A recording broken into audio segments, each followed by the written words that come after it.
Hello guys, in this video I'm going to show you how to enable the grid view in Instapaper. The first thing you need to do is enter the app.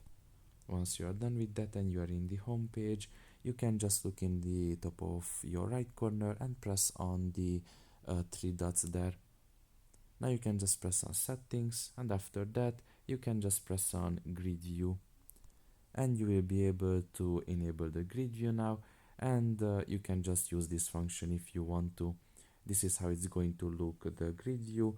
You can see the home page already changed, so it's going to show articles, in kind of like a square format.